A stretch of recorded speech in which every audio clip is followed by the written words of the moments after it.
उद्धव ठाकरे आणि राज ठाकरेंच्या युतीसंदर्भात राज्यात सुरू असलेल्या चर्चेला भाजप आमदार संजय केनेकरांनी पूर्णविराम दिलाय। उद्धव ठाकरे आणि राज ठाकरे हे दोन वेगवेगळे विचार असून हे दोन्ही नेते एकत्रित येऊ शकत नाही अशी प्रतिक्रिया आमदार संजय केनेकरांनी दिली। तर संजय राऊत हा उद्धव ठाकरेंचा जंबुरा आहे असं म्हणत आमदार संजय केनेकरांनी टीका देखील केलेली आहे।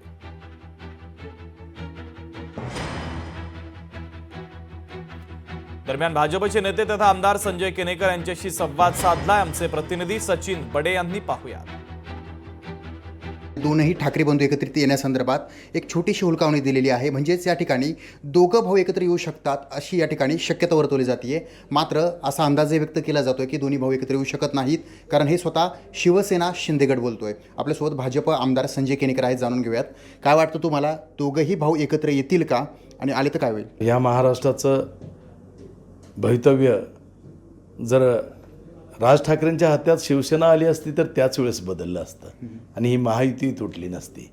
परंतु हे आता कदापि नाही, या सगळ्या मीडियाच्या चर्चा चालू आहे आणि संजय राऊत आणि उद्धव ठाकरेचे मुंगेरी लाल के हसीन सपने आहे, मरता क्या नहीं करता, आणि त्या भूमिकेतून खरं तर तिनके को मरने वालों को तिनके का सहारा ही जी म्हण आहे ती आता म्हण दिसते। नेमकं सगळं काही संपलं की माणसाला नातेगोटे सगळे सोयरे आठवतात, तशी अवस्था उद्धव ठाकरेची झालेली आहे। निश्चितच संजय राऊत तर हा उद्धव ठाकरेंचा जंबुऱ्या आहे, वस्तात जसं म्हणाल तसं जंबुऱ्या डंबुरा वाजतो, त्यामुळे याच्यात काही नवीन नाही आहे। ज्यांनी सावरकरांना शिव्या दिल्या, ज्यांनी स्वामी समर्थ सारख्या संतांना क्रांतिकारकांच्या अवमान सातत्याने केले या देशामध्ये, त्या अवमान करणाऱ्याच्या पंक्तीत जाऊन बसणाऱ्या आणि त्यांना दुजोऱ्या देणाऱ्या लोकांबरोबर राज ठाकरे युती करतील असं मला वाटत नाही।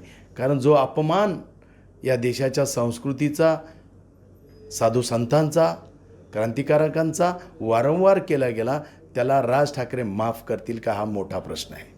हिंदू हृदय सम्राटांनी जे विचार हिंदुत्वाकरता दिले ते मातीत गाडण्याचं काम उद्धव ठाकरेंनं आज जगात केलं, त्याला माफ राज ठाकरे करत असतील तरच युती होऊ शकेल। सचिन बडे, लोकशाही मराठी, छत्रपती संभाजीनगर।